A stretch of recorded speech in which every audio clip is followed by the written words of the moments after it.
You guys met in person because you know I know he's been reading the material and you know, with great interest. And it comes up often in your talk with people, doesn't it? Yeah, there's no doubt about it.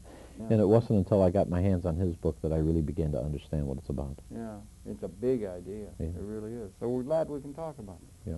Great to be here. Yeah, it's good to see you. Yeah. Good. And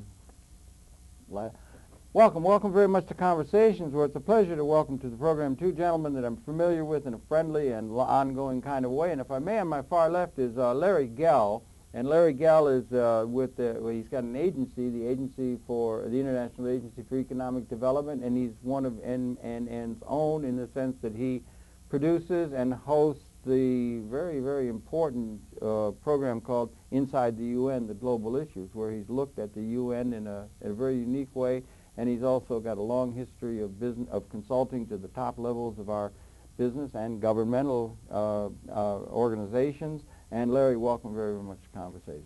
Thank you for having me here. It's going to be a delight just to be with this gentleman sitting next to me. So I couldn't agree with you more. That on my immediate left is Bob Ashford, Robert Ashford. He's professor of law now at the Syracuse College of Law, and he is, I think it might be fair to say, while he's in the law and a teacher of the law, he is, in terms of what we're going to talk about today, he's an economic philosopher and putting forth a philosophy of economics and an understanding that is in a comprehensive context. I would say here perhaps the single most important idea extant in the world that people of goodwill could pick up and understand. He's an exponent of that. And Bob Ashford, indeed, welcome to New York City and to Conversations once again. It's a pleasure to be here. I'm very glad to be here again and be able to talk with the people once more. Okay, good. Now, what we're going to be talking about is a concept, and we're going to want to set it up in a primer kind of way for the folks who may not know, but we're going to be talking about a concept called binary economics. And in fact, you have a book, and let's just let people know this is one way in which the book would look in the bookstores. It's called Binary Economics, The New Paradigm. It may be there's another printing of it that is brown in cover, but this is the book that you can see in the bookstore. And it's the name of the book again is Binary Economics, The New Paradigm. So in a primer way, Bob, maybe you could share with the audience binary economics. What is it? What differentiates it from the classical, neoclassical, the traditional economic theory of that informs most of our governmental and business decision-making processes and so forth historically? What makes it a new paradigm?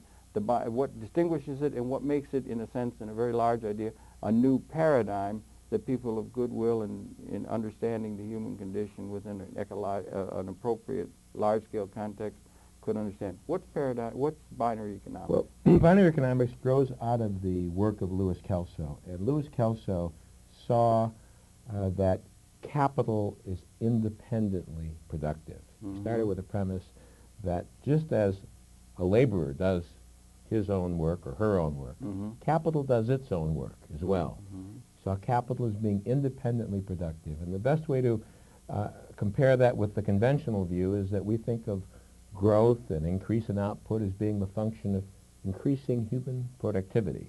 And that the role of capital is to make labor more productive. That's what comes trippingly off the tongue of most of the opinion leaders. That's why we invest in capital. Capital was important to Adam Smith and to everybody that followed because capital makes labor more productive. So you could give a metaphor for that. You can saw a board with a hand saw and do 100 boards with a machine saw, labor becomes more productive. But Louis Kelso saw that the shovel, or the handsaw in this case, is really doing its own work. So maybe a better metaphor for the industrial evolution and for all the progress that we have now is something like this. It really goes back to a pre-industrial metaphor. You haul a sack a mile and you're exhausted. You put 5 sacks on a donkey, you go twice as far in half the time. It's a 2,000% increase in productivity. But the donkey is doing the extra work. That's right. So it looks at the capital input, and capital is whatever is non-human. Okay, capital, you mean by that everything other than the non-labor. That's right. So the binary in binary economics is to simply differentiate the human from the non-human. Yeah, and that's what's binary. Okay, and maybe if I may, it's important to distinguish when we say human input, we're talking not only about physical input. Some people think of labor as guys hauling wheelbarrows, but also intellectual input, and that includes all of the means by which most of the individuals under the current situation have a claim on income in a legitimate, unquote, way. Huh? That's so, and this is a problem? Well, it's a benefit on one level. If we look at all the growth, 1700, 1800, 1900 to 2000, and we go beyond, there's a vast increase in productive capacity. Yes. But people are not really working any harder. In fact, if anything, people are working compared to what 100 years ago, 200 years, 300 years ago. In a sense, the function of technology is to shift work from the human to the non-human. And that's the good side of it. Yeah. Now, the difficult side of it is that as capital produces more and more of the real wealth, if it remains concentrated, then it doesn't distribute the income necessary to purchase. And this is the case of the world contemporary. Yeah. And so if I had to distill in a single sentence, yes, that would be good. What is new about binary economics? The binary principle says that economic growth is directly related to the distribution of capital ownership. The more broadly capital is acquired, the greater growth you're going to have. Now, the reason why that's a revolutionary concept is that if you look at the paradigm, the existing paradigm for understanding the economy, what dominates our country is something called the neoclassical paradigm. It grows out of the market economics that developed with Marshall in the late turn of the last century. And that idea suggests that the distribution of ownership has no impact on growth unless it positively influences productivity. I think because everything is figured in productivity terms. And so if you redistribute, quote unquote, capital, you're just cutting around different pieces of the same pie. Yes. And not only that, but you're destroying incentives that might lead to even more growth. And this is part of this is part of what they call the conventional wisdom. That's the conventional wisdom. Right. Now, what Lewis also argued is, and the binary economists that follow him, and there's a growing number of them, is that it is not true, because when you recognize that capital is independently productive, the more broadly capital is acquired, the greater growth you're going to have. And that really is what is the new paradigm. Marx did not see this. No. Marx saw that concentrated ownership. He saw the problem, and he concluded that the solution was to socialize private property. Lewis Kelso said that the solution is to democratize the capital. You know, one level you could understand binary economics on a micro level by thinking of it just an apartment building. If you can get an apartment building whose rents will pay for the acquisition cost, right, and you can get 100% financing to get a full loan on the building, or if you can't get 100%, 90%, and some insurance against loss, and then if the rents pay for the building, and if the neighborhood goes up in value, you have this capital buys itself. Yes, most capital is acquired with the earnings of capital. Not only is capital doing ever more of the work, but most capital is acquired with the earnings of capital. So that process can be repeated. But an apartment building is very situation specific. That's not the kind of capital that people need to be connected with.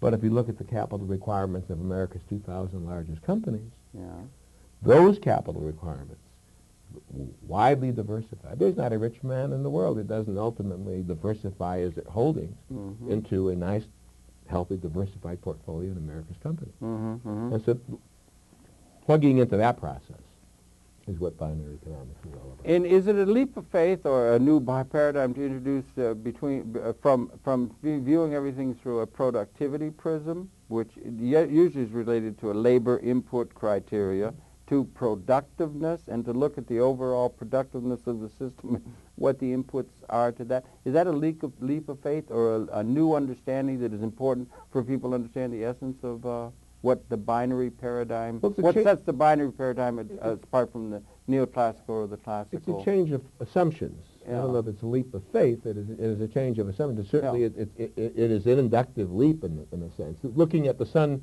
going around the earth, looking at the earth going around the sun, it's a change. Yeah, and it was very traumatic when that came forth.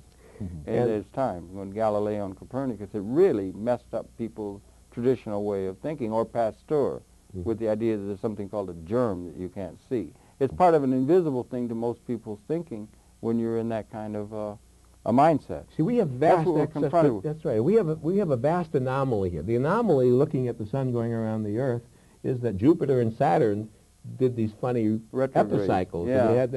Well, that was kind of an abstract and fuzzy and far off anomaly. I mean, it really doesn't. We don't need a sun-centered solar system to do navigation on the Earth. We can do quite well with this approximation. But on the other hand, the neoclassical paradigm assumes that excess productive capacity is inefficient, and we shouldn't have it for very long. Yeah, right. In right. fact, the It's more gonna lead to efficient inflation, markets yeah. become, Yeah. the less excess productive capacity beyond the comfortable cushion for peak loads we should have. But looking at it from the Martian point of view, that is looking at us from afar, 1700, 1800, 1900, 2000, our excess productive capacity has grown as our markets have become more competitive. Our excess productive capacity. The capacity to produce far more than we need, Every night we but see... far more than people can afford. Yeah, every night I see on the Brinkley, Mr. Brinkley on the News Hour. I've said this to Mr. Strong, who was here last week, Marie Strong, and that every night you watch the news, everybody watches the news, and Mr. Brinkley's advertising for Archer Daniel Midland. He says, no problem about creating food. We can create an overabundance of food, which could be a metaphor for material capability for producing that is now coming to us with all the knowledge base and so forth. It's just a matter of politics and economics. So So there's only one way. that there's implicit in that is the idea that we have a productive capability, abstractly understood, that our economic and political systems we've inherited from history do not allow us to realize. It's built-in schizophrenia and alienation, And it would seem to me, on a large scale. Yes, and our theory says that it shouldn't exist. Now, once you relax one assumption of conventional theory, then the anomaly disappears. The conventional theory says that the concentration of ownership does not matter. A neoclassical economist should be able to prove to you that if the king owned everything, as long as everybody was labor-wise productive, shouldn't make. I mean, if that's the most efficient way. But once you recognize that the concentration of ownership concentrates the flow of income necessary to acquire what's produced, Yeah. then excess productive capacity is a function of concentrated ownership. And by broadening ownership, the excess productive capacity will be met with the real market power to buy what is desired. Yeah. So that's another part of the paradigm is that you have a concentration, the ownership of the technology, and you have a labor system. Our basic policy grounding statement of the United States economy is the Employment Act of 1946 is still our basic policy, and that we will distribute income to the mass, to the people, through labor criteria. In fact, there were even ads taken where, I don't know, Merrill Lynch or one of them said that anybody who gets income, or they played upon the idea that anyone who gets income other than by labor, by working hard or working and typing and everything, if they get labor by ownership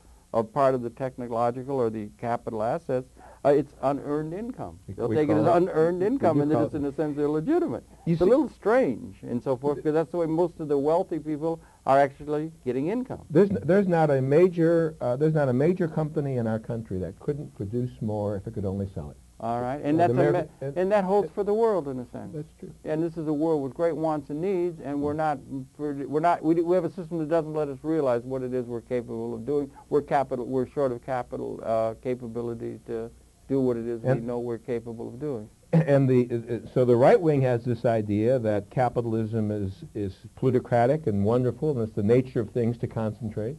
And the socialist alternative is to either to socialize wealth or to redistribute it. But there really is another alternative, and that is to open up the right to acquire capital efficiently. Well, it's everybody. It's as you said. Marx said private property is an evil institution. Nobody should own it. It should be all the power and economic and political power in the hands of the state. That didn't work very well in the Soviet Union and other places. But the idea that there's some thing that is not either. And we all think in terms of left wing, right wing. We think of that in a traditional sense. Or a mix in the middle. Or a mix in the middle. But what you're talking about is something that subsumes all of that and sets up a new pattern. Binary economics is neither right wing nor left wing nor a mix. So you're kind of beyond. It is beyond our conventional understanding. So Larry, you've looked at this, right? And you've been involved for a long time. Maybe you could just share a little bit with the audience. But you've been involved with upper echelons of business concerns and so forth. But you looked at this idea, and it makes sense to you as you begin to understand it as we begin to look ahead, huh? Yeah, because you could just take the pieces that he was talking about. Mm-hmm. Take the one on labor productivity. Mm-hmm.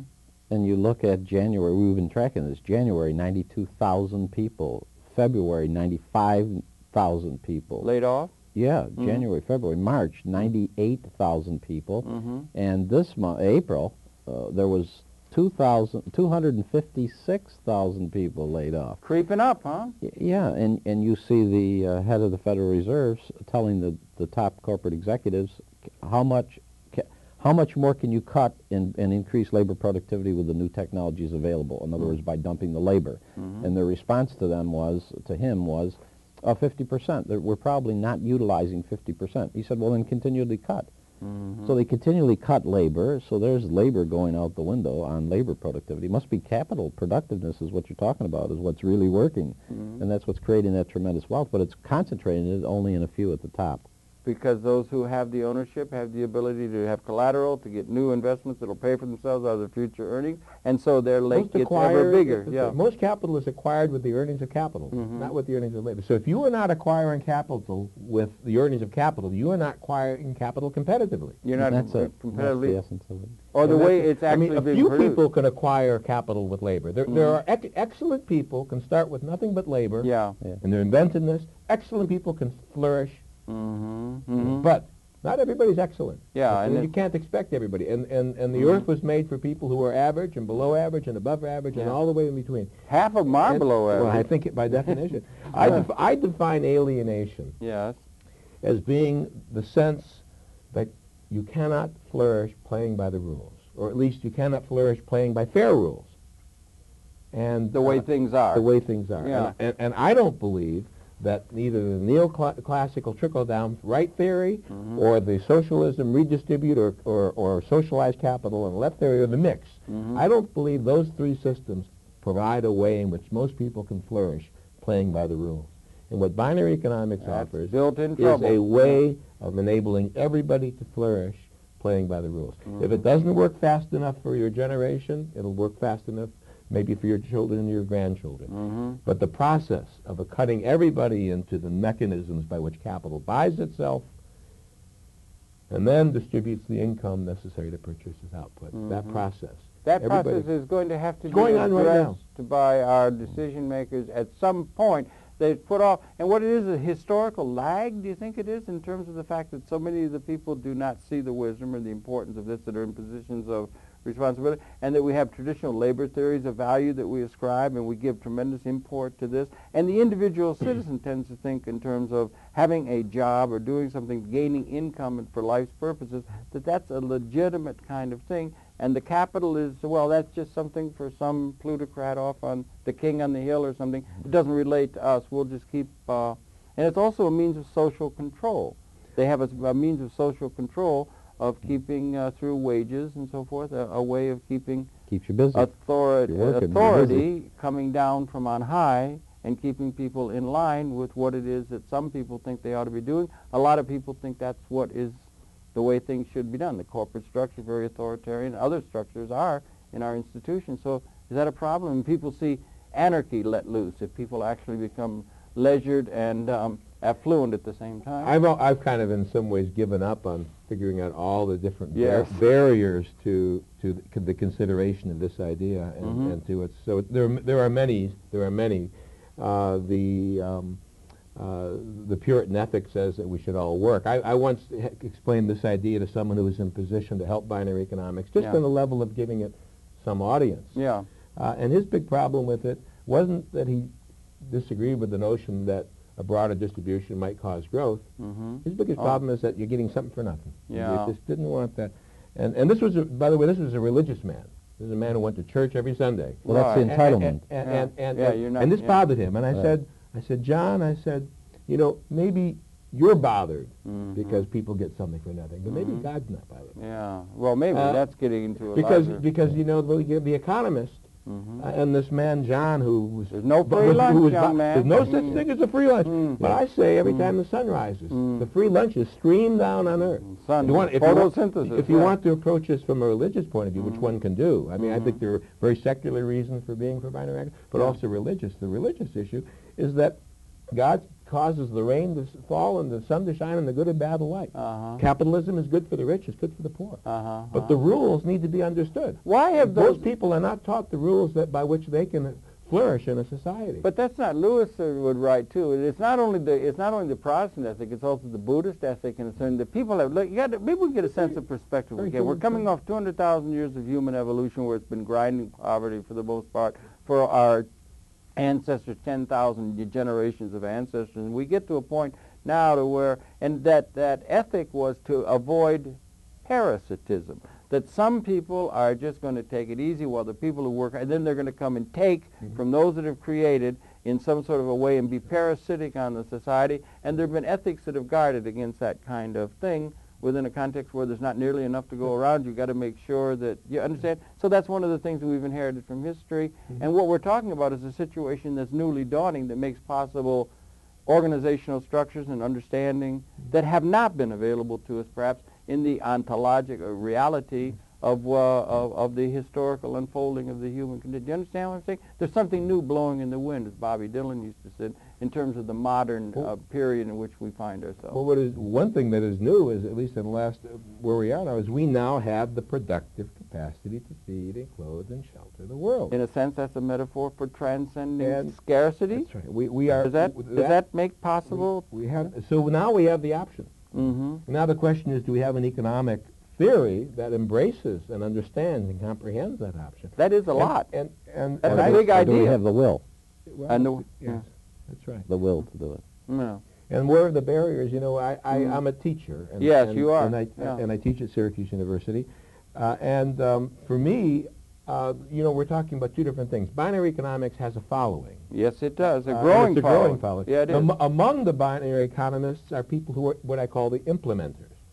The employee stock ownership plan, which is not understood by many people as being growing out of the work of Lewis Kelso, was originally a capital credit device. Right. You want to acquire capital without starting with capital, you need capital credit, and that was a device. Now, and there are implementers, and Kelso has a whole series of things he proposed that includes ultimately tapping into the monetary policies, and there are implementers. Now, that's fine, and I cheer them on, but I don't believe this idea will be implemented before it is taught. Before it is taught and understood as an idea. And it needs to be taught everywhere, and it needs to be taught anywhere. It should be taught at the community college levels. It should be taught in the high school levels. It should be taught at Yale and Harvard. But those institutions at this point have turned their back on this. And they haven't looked at it. Yeah, and it might become part of the dialogue of the opinion leaders that are in the media and so forth, or at the corporate level. And you know, you do a lot of that, Larry. You deal with a lot of the, and you have. Maybe it's worth touching on. You've dealt with a lot of business leaders and opinion leaders over your long career and that sort of thing. Yeah.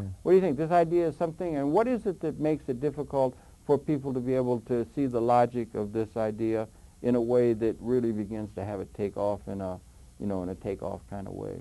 Yeah. Well, you got to back up. I think you were explaining beautifully. I think, and correct me if I'm wrong. You were explaining, like right here in New York City, how does a guy like Donald Trump one day be bankrupt and the next day he builds the biggest tower in the city? And the answer is he's able to tap the capital. Whereas if I do the same, if I'm bankrupt today, next week they've just changed the laws for me in the country, so I will have to go back to work and work because I can't even get rid of my bankruptcy. So number one, I can't get rid of my bankruptcy. Number two, I can't tap the capital. Number three, I'm going to have to go get a job and work extra hard to pay all of that back. And that's an example. What he's saying, and I think we should stay on that track, what he's saying is that 1% at the top has that ability to keep tapping that. So what he's saying really is there are two sets of rules, not one set, two sets of rules. The set of rules for us, set of rules for them at the top.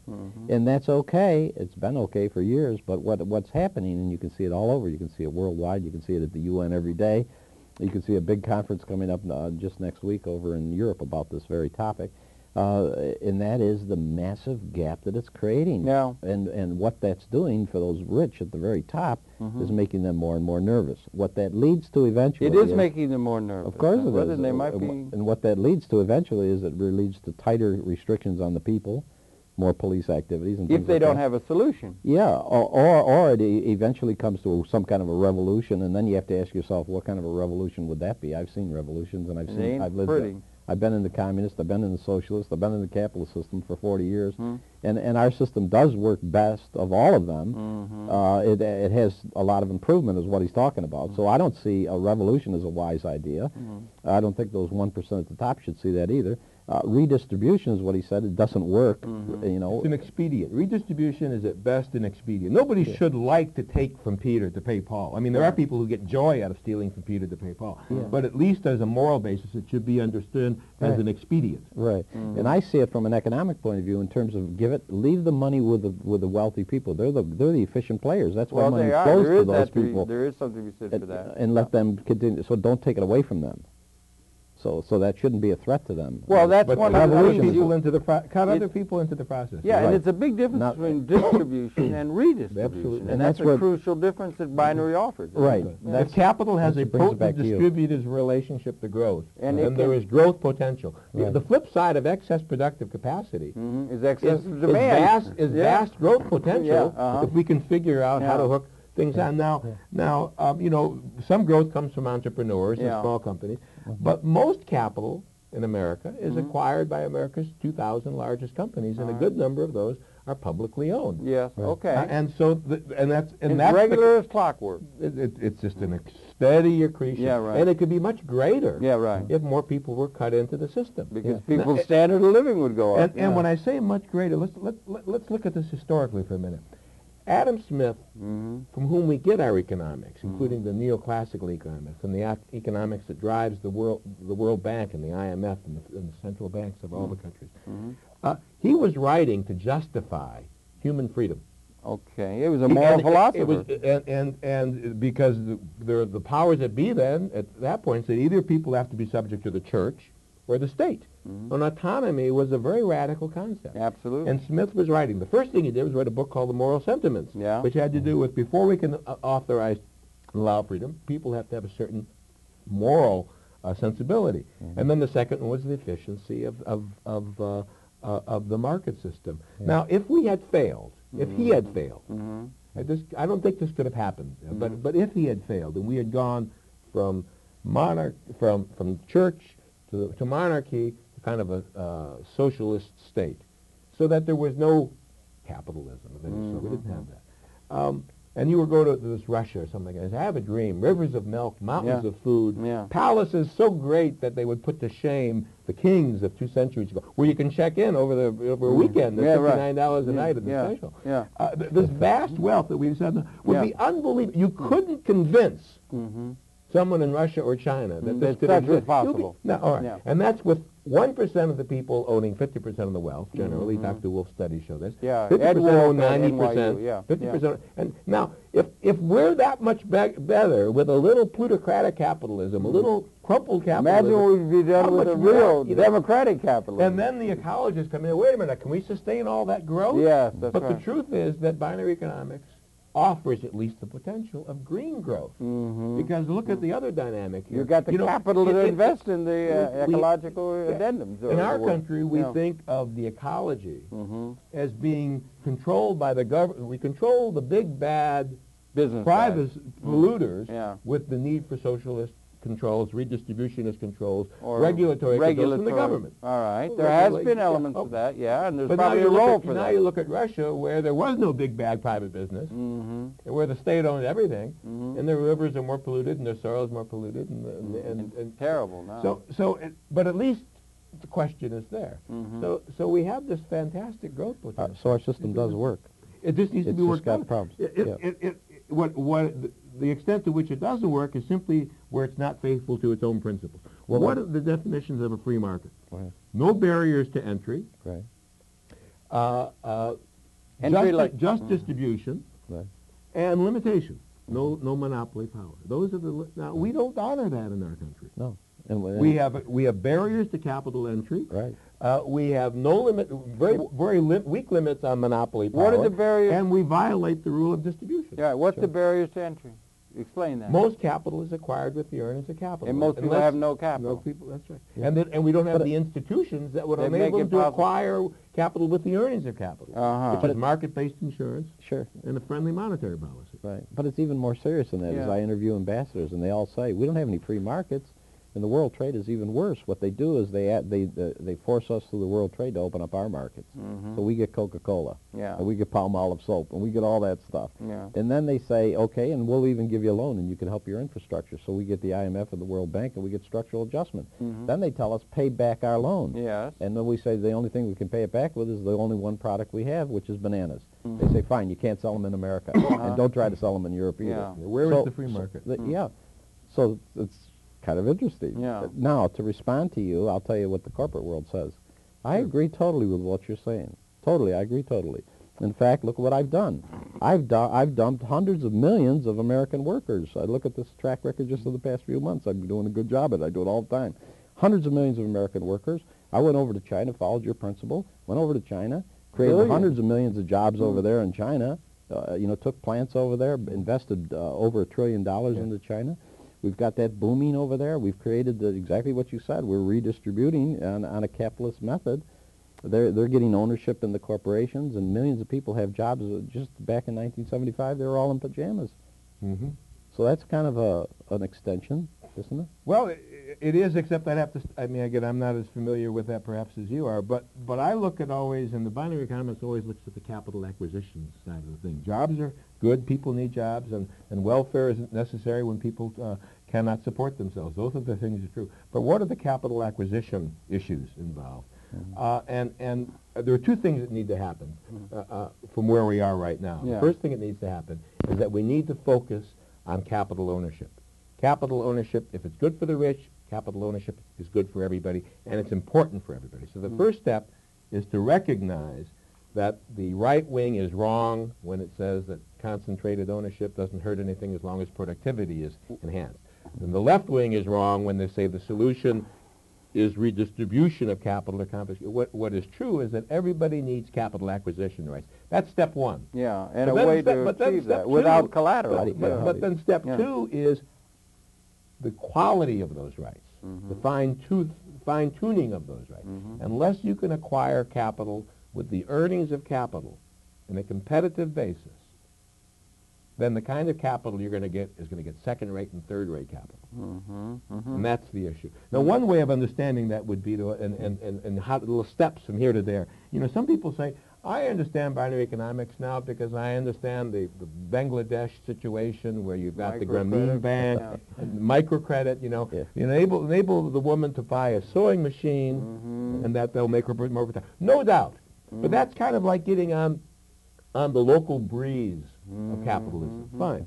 What that woman needs is a diversified portfolio in the garment industry. Now you're getting closer to what she really needs. Now you couldn't entice because that's where the production is taking. And not only the garment industry, you would invest in a general portfolio, a diversified portfolio of all the things it need: the food, clothing, shelter, transportation, and communication companies. When you got that, you've got now that's the kind of then you're linking the way things are actually being produced. And that's the jet stream of capitalism. To quote Robert Kuttner, who has backed away from that proposition. Oh, really? But the jet stream of capitalism, buying capital. And so a good test of whether a community investment program or this or that is good for poor and working people is say, well, would the Rockefellers be interested in that investment? If the Rockefellers are not interested in that investment, ladies and gentlemen, you shouldn't be interested in that investment either. I see. Prime, efficient, credit-worthy capital acquisition. That's what poor and working people need just as much as the rich. Now, how can they get that when they don't have the collateral or the capability of doing what? There's been something that's kept them from doing that, and there's something still operative that makes it so that they can't do that, and they also don't, in a certain sense, ask for it or bid for it, or nor does the intellectual leadership see the wisdom of setting up a system or advocating for a system that would lead to that happy result, and one wonders why. Well, there are two. It's good to learn, from the rich. It's very good. We have lots of programs where why are people poor? So we study the poor. If you want to figure out why people are poor, maybe we should study the rich because they have solved that problem. Either they or their forefathers. And so studying the rich. Now the rich ask two basic questions. The first question they ask is, will the capital pay for itself in an efficient, competitive period of time compared to my other alternatives? Because if it doesn't beat my other alternatives, not a good investment. Second question they ask, do the laws protect my capital acquisition? And those people who say, I believe in free markets, is not a free market without a regime of laws that protect. Adam Smith recognized you don't go to the market with your goods unless your goods are protected. So don't do that. And so we have that issue. Now what do capitalists like? They like a policy that is friendly to business. They like to be able to acquire capital with the earnings of capital. They like protection of private property. They like banks able to loan money. And they like they like to use insurance wherever can market Sure, they'll do that. And they like a friendly monetary policy. Yeah, and even That's derivatives what they swaps love. Now, the funniest thing is the poor don't need anything different. We just need the same stuff. Just give us the same things that the rich have, and we will also. Now, what would the rich say to that proposition? They say, well, if we give it to the poor, that means we don't have the advantages that we've encouraged, and that it can only be for some inherently in the nature of the universe. Well, the interesting thing is, as long as binary economics is taught, they don't have to say anything. As long as binary economics is not taught. They don't have to say anything. Because we are below the radar screen, folks. If you're watching this program, the chances are that it doesn't have the rating as NBC or CBS. We are below the radar screen. Yes, we do our best, but folks, we are below the radar screen. That's the way Galileo was for a long time. They don't have to say anything. And all they have to do is say this idea is well, it's not taught. Yeah. Name me so we are margining it, so they don't have to say anything. It's like Pasteur saying they're germs. What teaching binary economics will do is make them respond. It's their turn. Make the people respond, and well, they ought to. And that the opinion leaders, the intellectual, maybe it falls to the intellectual leadership to pick up this idea and come forth. Because even our intellectual journals and so forth aren't pushing it in the kind of way, or seeing things because they see things in traditional There's not a major economics journal in the country that published an article about binary economics, as far as I know. Okay, well, maybe it goes this way. I just happen to bring this along. Just happen to have it along with them. So this is the latest facts. There were 49 countries listed by the United Nations as least developed countries, or LDCs, up from 21 from the category which was first created back in 1971. So they're undeveloping. Yeah, they're undeveloping. That's how good the LCDs are. The average per capita GNP in 1997 was $235 compared to $24,522 in the developed countries. Average life expectancy in the LCDs is 51 years compared to 78, almost 80 for us. These are economic problems that's going to cost us anyways. We're going to pay for this. Oh, I see, yeah, what you're saying. One child out of every 10 in the LDC dies before her first birthday. Half of the population of the LCDs is illiterate, with approximately 10% of the world's total population. The LCDs account for less than 1% of the world's total income. Official development assistance, ODA, at LDCs is down 45% since 1990. The LDC's share of all the world's exports is 0.4%. Of all the foreign direct investments, FDI, which is foreign direct investment in the world, LDCs get only 1.4%. They're not even interested in developing the countries. And just two things out of this paper. A new approach to aid for the poorest, and it says right here, a central problem with UN conferences of the past is that nobody is following up on the commitments. Then if you roll over it here, it says, well, we're holding a least development conference over in Rome, no, in Brussels, in just next week or so. It says that we had one in 1981, and we had one, remember in 1971 it said LCDs were 21. So he said they had a problem back there, so they held a conference in 1981. Then they had another one in 1990, and they say right here, but their numbers continue to increase, and this year there will be 49 LCDs with 614 million people living in them. And down here they say, 2 previous global conference developed partners agreeing to a plan of action which was never implemented.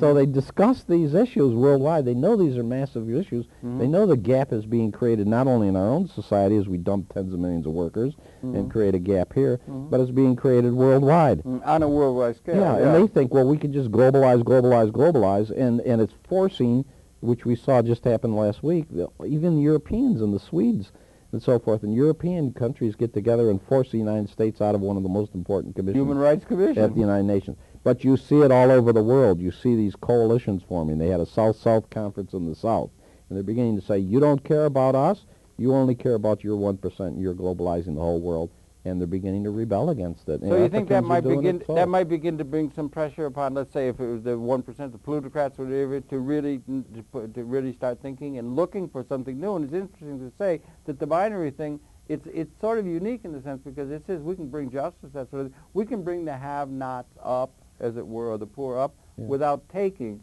from the haves. No, Now, even creating more. That's an interesting concept. By That's creating even more for them. That's exactly yeah, that's they the can beauty even of benefit from it, so you can benefit all. Yeah. So it's that kind of a thing. It's hard for people to think such is possible in a dog-eat-dog Darwinian kind of world where they're all galloping out to try and buy up the whole world if they can in the traditional way of thinking. So that there's an alternative is maybe difficult for people to grasp. Well, But it would be possible for them to do it, and if there was the possibility, there might be a stampede towards saying, hey, let's move that way. It could happen if people open their eyes.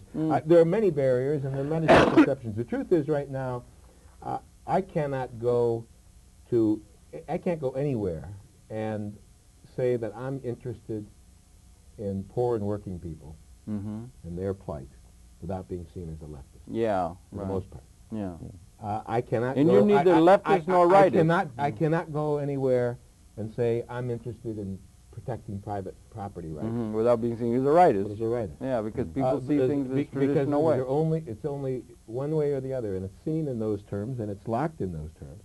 I don't know what it is to take change, but I do know one thing, that there are some weak spots.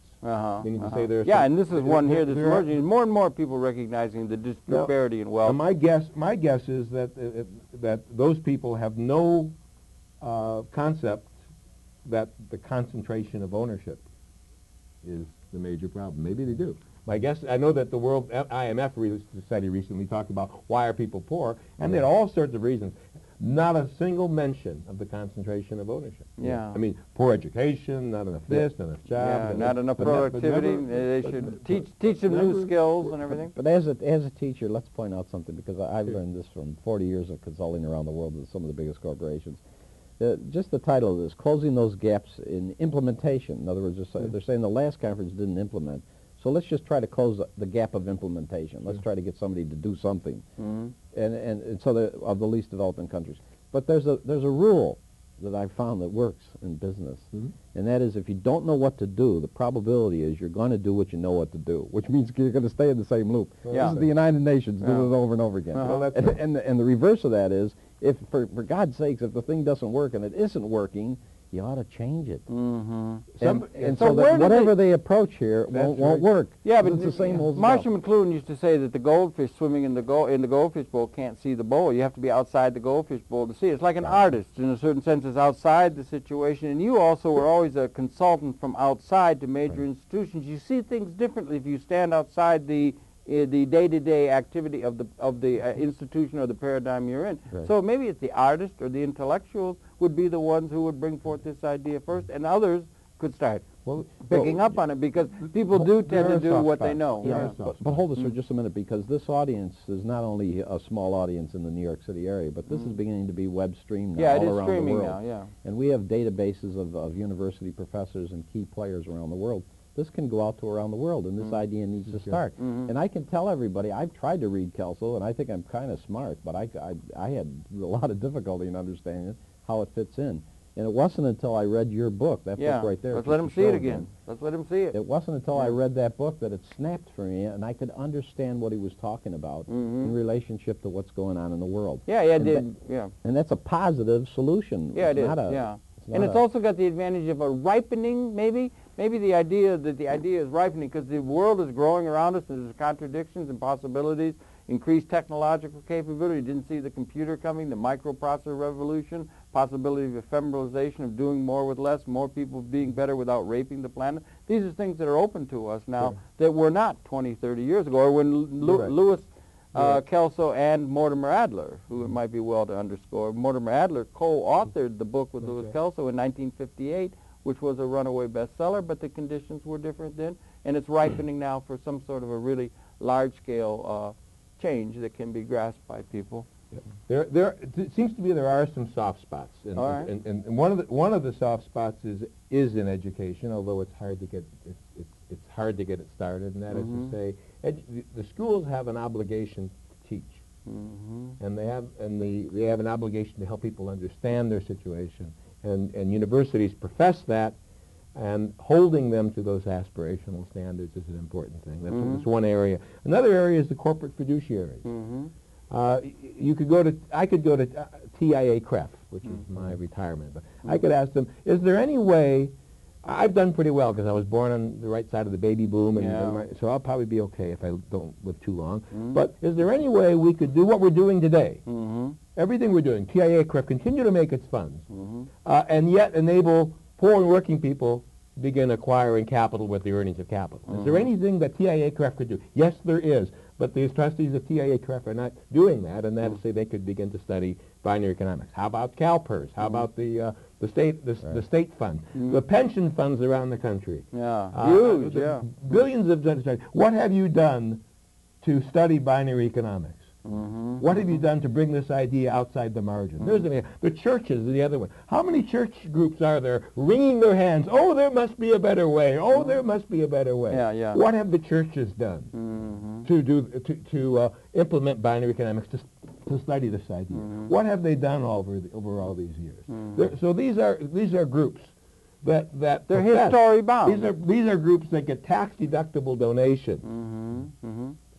Or tax-exempt benefits for their existence. None of these would exist without the tax laws in terms of the money they have to do things. What are they doing to implement this idea in terms of simply teaching it?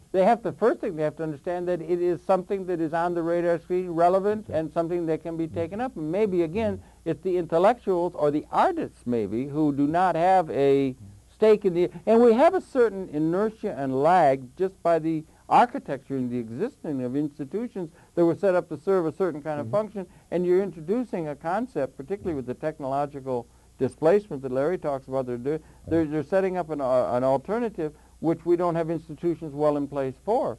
Some people, what did you say? You said a little song to me when the leisured rich, or how does that go? I don't remember the song. What is it now? But there's an operetta. Someone referred this to me, and I'd have to get the name. But when the idle poor become the idle rich, we won't know who's the who and which is the which. That's pretty interesting. Now it sounds like Mikado or something Gilbert and Sullivan. It could have been. But it's interesting because one of the full promises of the time in which we find ourselves is the possibility that we are going to be able to see a world where there will be, for want of a better term, maybe affluent or more affluent, leisured people. And it's important. And the way it's set up now is, if you're leisured, you're unemployed or thought to be unemployed.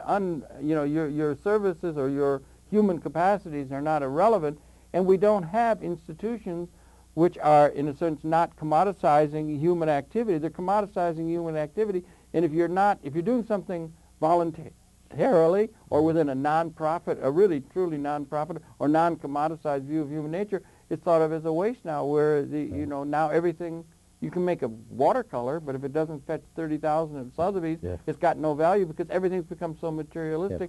So people have a hard time, and we don't have we need a whole series of institutions like public access television, where it's not commoditized, is a different concept than the commercial values that motivate all of the rest of the media world. So there would be new institutions would be needed for non-commoditized human activity. Love and other kinds of things could flourish. So it's a big change that would be heralded by this idea. Okay? And all we need to do is begin teaching it. All right, good, yeah. And I just interviewed a couple of weeks back the Archbishop who represents the Holy See here at the United Nations. Yeah. And he said right on the show, he said, there's no such thing as we don't have scarcity for food. There's food all over the world. There's enough food in this world, probably over food, that we could feed every person. It doesn't need to be 1 billion people going to bed tonight starving. It's sinful that they are. 2 billion people. Or that we have the cure for AIDS and we don't get the drugs to them. Right. Then that is sinful. Now, what do you think the odds are of getting that man to read this book? My guess is that the odds of that man reading this book are, what is the eye and the camel? Okay, but watch. Let's follow that through, because that particular man. Yeah, because watch this, because I think it's parallel to your concept and to the audience, especially if they're outside the United States. What's happening all over the world is massive people's assemblies and associations around the world. True. Yeah, and believe me, there's many of them going on all over the world. And these people are so fed up with the United Nations not doing the things that they've said they were supposed to do, the agreements they signed and they don't ratify, or they don't sign and they don't ratify, over 55 years. So they are, and then they're now restricting the non-governmental organizations inside the United Nations. So they say, fine, you keep that place. We're going to form people's assemblies all over the world. And now they have the internet technology to talk to one another and so forth. Yeah, it's not a small matter. Yeah. So it's like he said, you need to take that issue out to those people's assemblies worldwide, that we do have enough food. And somebody's telling you the wrong. Just like not only food. Just like you started off in the beginning with the commercial. Yeah, but it's David Brinkley saying. Right. But that's a metaphor. Not only that's a larger metaphor. Not only food. Right. It's also the whole panoply of capability of producing, and we're transcending. It's huge. Right. We should be a little patient, perhaps, with these people that are lagging, because there's never in the history of the evolution of universal consciousness, in the evolution of human society over 10,000 generations, when you have been alive and participant in an ontological change where you're shifting from a situation where the reality was one of scarcity, in which all of your institutions and thoughts were predicated and born and formulated, to one where you're transcending that as an ontological reality, which makes possible alternatives which were undreamed of in the historical condition. So we maybe should be, in part of our thinking, a little patient. No. Because we've only just crossed that line in the last couple decades. No, it's okay. It's a massive transformation of all civilization society worldwide. But you need that kind of book there, right there. Absolutely. Well, this is relevant. A simple binary economics book spread out to world people's associations and organizations. Yeah, oh, absolutely, And some way, because it's an education, it's like you said, it's an educational thing. People don't know that. Yeah, but there's a lot of angst. We saw this, if I may, Bob. I don't want to take, the trade representatives the other day, they were all saying, Barshevsky, and that people have been traditional, and you got a new one now from the trilateral guys. And they got that. It's really important in this thing. And they said there's a free-floating angst. There's an angst in the world that they can't understand. There's something not right. And these are very high-level people saying that. There's something. They need a solution. And rather than blow up in their face, other than the historical thing. And this contains the groundwork, the skeletal groundwork of a solution that should be given consideration, certainly by the intellectual community. By the way, Rubin said right on television here in New York City, he said, and he was not talking to you and I or this audience, he was talking to a very high-level audience, and he said, we got to do something about this gap. We've got to close this gap. That's coming up more and more. Yeah, but you're not closing the gap. You just gave the biggest tax break in the history of the world to that. So you're consolidating wealth, and wealth doesn't sit there like a plus and a minus like we do to our check accounts. It's a multiplying factor. So it's compounding. Go ahead. You've called. Someone says insanity is doing the same thing over and over again, expecting a different result. Right.